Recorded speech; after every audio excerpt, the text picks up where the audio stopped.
Salam damai sejahtera untuk kita semua. Saya Suster Srianti Buruginting, suster dari SOS FS yang berkomunitas di Belangkani, Medan. Pada kesempatan ini, saya ingin menjelaskan atau memberikan katekesi tentang gereja yang bersifat universal. Pertama-tama, sebagaimana kita ketahui bahwa ada 4 kata sifat yang menggambarkan gereja Katolik, yakni 1. Kudus, Katolik, dan Apostolik. Tetapi pada kesempatan ini kita hanya akan membahas kata sifat Katolik. Katolik berasal dari bahasa Latin Catholicus yang berarti universal. Istilah universal ini sudah dipakai sejak abad kedua Masehi pada masa Santo Ignatius dari Antioquia menjadi uskup. Katolik atau universal ini mengandung arti gereja yang utuh, yang lengkap atau secara menyeluruh. Gereja universal artinya mencakup semua orang yang telah dibaptis dalam iman Katolik. Seorang Katolik yang telah dibaptis secara langsung masuk ke dalam tubuh gereja. Jadi, meskipun ada banyak orang yang dibaptis, namun kita semua atau orang-orang yang telah dibaptis itu dipersatukan oleh roh yang sama. Sebagaimana bisa kita lihat dalam 1 Korintus 12 ayat 13, di mana di situ terjadi kesalahpahaman, di mana beberapa orang mengatakan dia dari Apolos, dia dari Paulus, tetapi Yesus menegaskan bahwa semuanya satu di dalam roh.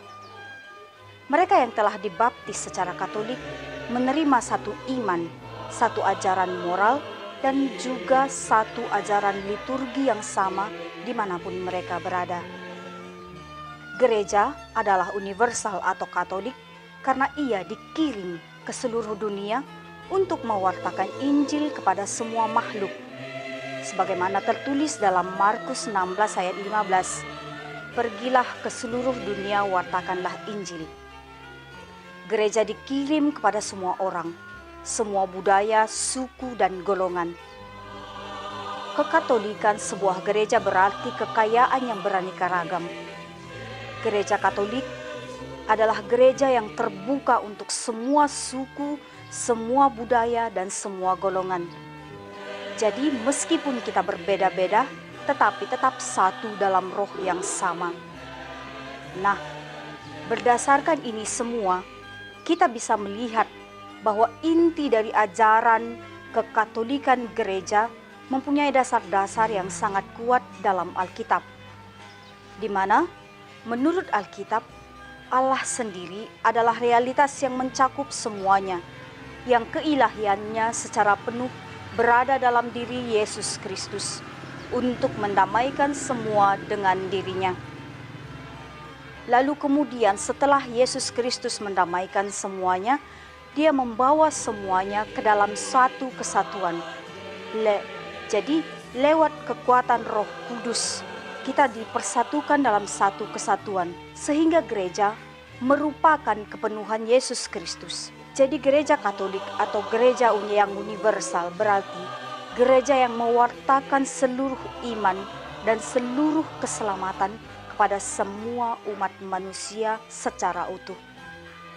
Kita juga bisa melihat dalam Konsili Vatikan yang kedua, dalam Lumen Gentium 23, di mana jelas digambarkan makna yang sangat dalam dari gereja Katolik atau gereja universal, yakni kesatuan dari gereja-gereja setempat dimanapun dia berada, di mana gereja-gereja setempat ini akan membentuk tubuh mistik Kristus dalam persekutuan atau komunio yang dilakukan. Jadi, gereja Katolik merangkup segenap umat manusia beserta segala kekayaannya di bawah Kristus sebagai kepala dalam kesatuan rohnya. Demikian katekesi yang saya berikan. Kalau ada nanti kesempatan lain waktu, kita jelaskan tentang yang lain. Terima kasih.